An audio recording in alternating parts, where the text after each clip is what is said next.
friends. So thank you for allowing me to do this project. It's for my class, but I hope that is really interesting for you as well. So one of the things that I get to do in seminary is learn, and we learned a whole lot last month. I'm taking a course called The Gospels as Resources for the Church. So we covered the 4 Gospels in 4 weeks. So it was a lot of information. Some of it I'm still processing. So, and then I get to present to you some of what I've learned. And I tried to choose the information that I thought would be most meaningful to you. So knowing you, it's sort of where you come from. Some of you have very limited Bible knowledge, and that's perfectly fine. You come from, Max is nodding like, oh yeah. So you come from maybe mostly mainline churches. We have a couple Catholic students. A lot of you are familiar with Bible stories, even if right away they don't ring a bell and you're like, no, you've heard more than you think, okay? And so what we're gonna do is talk about the Gospels, and I'm just gonna do a little bit of big Bible review, talking about how we got the Bible, and we'll talk about the Gospels, the 4 Gospels, and then we're gonna kind of narrow it in and just talk a little bit more specifically about the Gospels, the themes in the Gospel of Mark. So, kind of help us to see if we're going to do a deeper Bible study. This is all really good information to have. And I was thinking about it as like, if you're telling somebody about a scene from a movie, it's really helpful if they have a good idea of what the whole movie is about, and then you talk about that specific scene. So that's how I was kind of envisioning this going for us. So tonight, since I am required to do a 45-minute presentation, I would ask that you just hold your questions to the end. So we put paper and pen out, because typically for UCM we do more discussion-based things, and I would typically, we would break into small groups and discuss things. But because I'm doing like an overview, if you have a question or something that you want to talk about more in depth, or something that if you just want to write me a note of how great I am, that's fine too.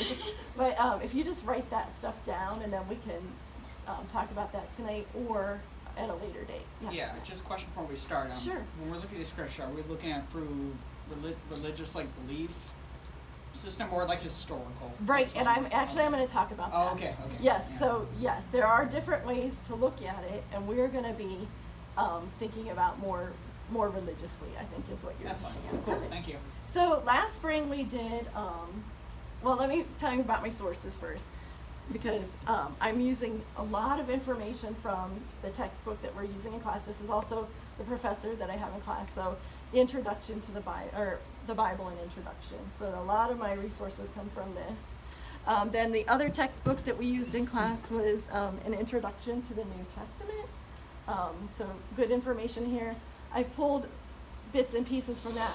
In my actual presentation, I didn't do all the citations for you, but in my paper they were cited. And then I wanted to boost some information that I needed today, and so Lauren was so helpful, because I texted her, I said, hey, look up in your Bible dictionary, and so she pulled some extra information that I'm going to share with you on one of the themes in Mark today. So those are my resources. I have some notes here in case I forget what the heck I was going to say. So hopefully I won't have to refer to those too much.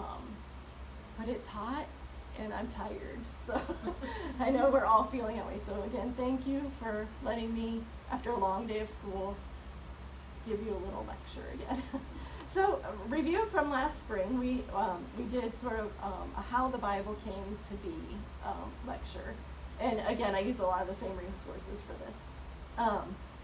So the Bible, quick review, is a collection of 60 different writings composed over hundreds of years, right? They're written in 3 languages, Hebrew, Aramaic, and Greek. And there are many different kinds of writings in the Bible, including narratives, letters, psalms, poetry, and an apocalyptic. And some of the books have multiple authors. So when you start to think about how the Bible is put together, we're getting lots of different viewpoints, lots of different literary types of writing, all kinds of good material compiled together. So keep that in mind as we go through the Gospels. Just talking about the standards and boundaries, that all religious groups must have some guide for what their beliefs and practices. So who they are, what they believe, and how they should live. That's what makes a group, right? Is that you have these common beliefs and practices. And you also need boundaries for rejecting the beliefs and practices that violate core beliefs. So also what we're not, right? So at UCM we would say we're predominantly Christian, but we're open and affirming, and we welcome all faiths, and we're here to learn, and all these things that we are. And then we would say, well, we're probably not pagan, we're probably not, we're pretty open. So it's harder for us to say what we're not, but we don't tolerate people who come in and try to convert others. So that's something that we wouldn't do. So you have both what you are and what you're not, and that helps define who you are. So both the Jewish community and early Christians turned to books as their guides and developed a canon, so they're a set of authoritative writings. Okay? We'll talk more about that specifically when we go to the Gospels.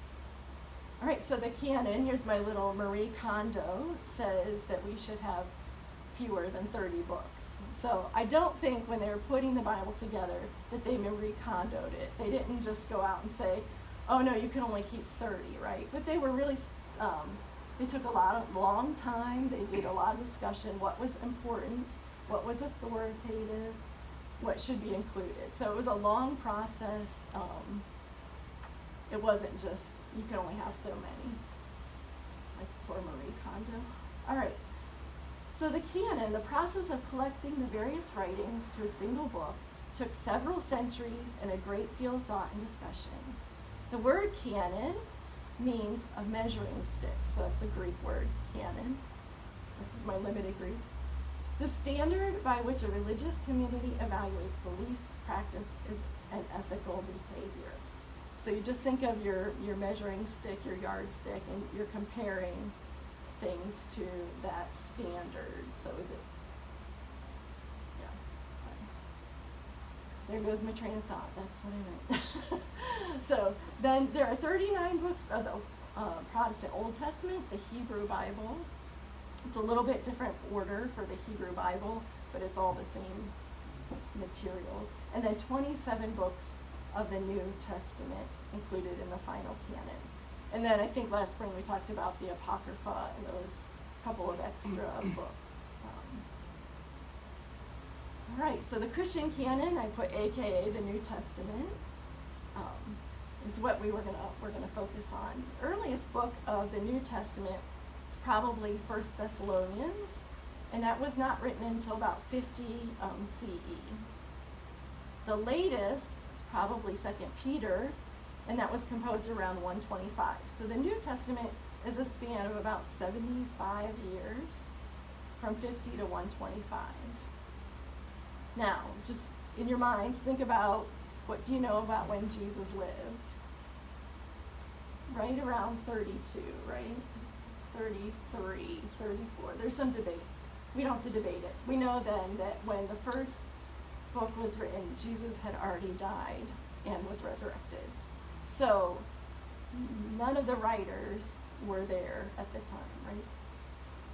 Also, lots of different writers. Some of them are anonymous. So there's a lot of debate about who wrote it, who contributed to the different Gospels. So,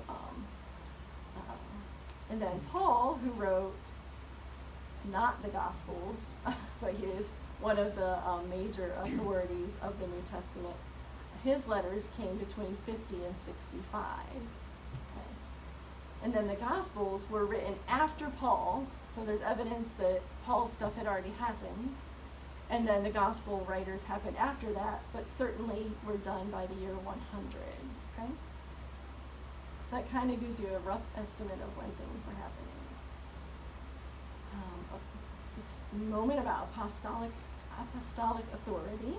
The apostles, the 12 who were closest to Jesus, were the people that the early church saw as authorized to interpret the life, teaching, death, and resurrection of Christ. So the closer you are to Jesus, the more authority you have. The church then added Paul because he had a direct experience of the risen Christ, and then James, the brother of Jesus, who became the leader of Jerusalem church.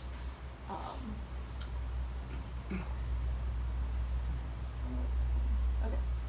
So by 65 to 70, most of the apostles had died, just the natural length of their life.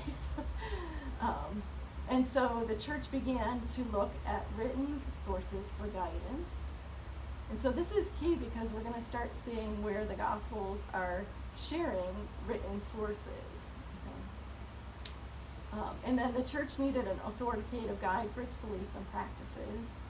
And then some connection to the apostle was one of the most important criteria for the writing to be considered authoritative and therefore included then in the canon.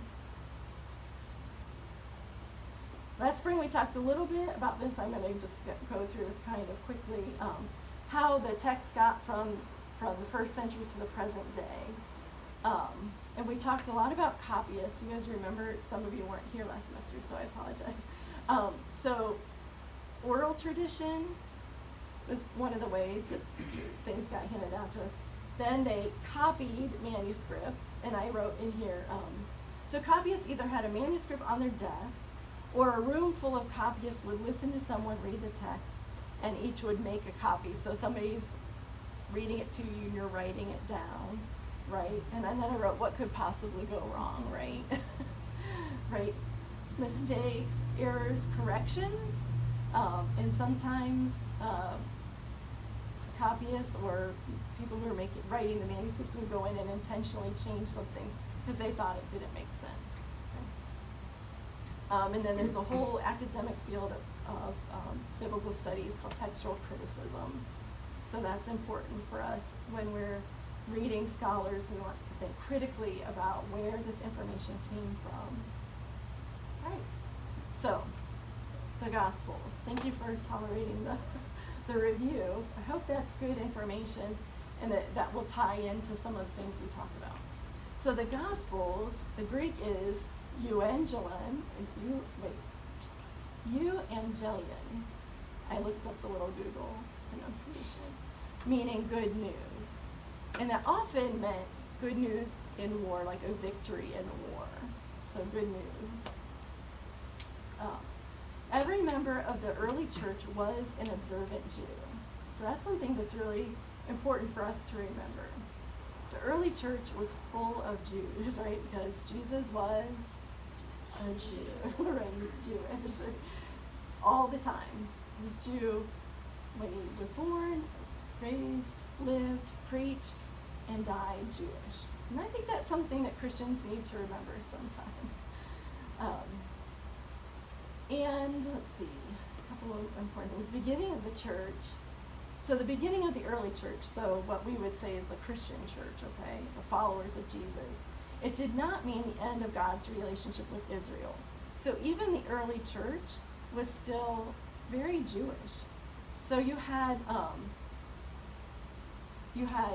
people who were Jewish, who were raised Jewish and started to follow Jesus. And then you had new people who weren't raised Jewish, so the Gentiles, and they were starting to also follow Jesus.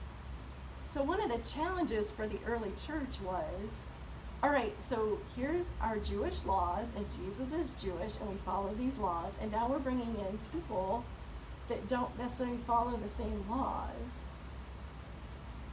What do we do with them? Does it change us? Do we change them? I mean, you can imagine blending two multiple different cultures really into one church. What does that mean? And so the Gospels kind of address that struggle, and you start to see a variety of different diverse cultures trying to come together under Christianity. which they of course probably didn't call it Christianity. So the purpose of writing the Gospels was not to have an eyewitness account of everything that Jesus said and did. The writers read other accounts, they listened to preachers, that oral tradition that we talked about, and they talked to eyewitnesses. But they did this not simply to preserve the sayings and stories of Jesus,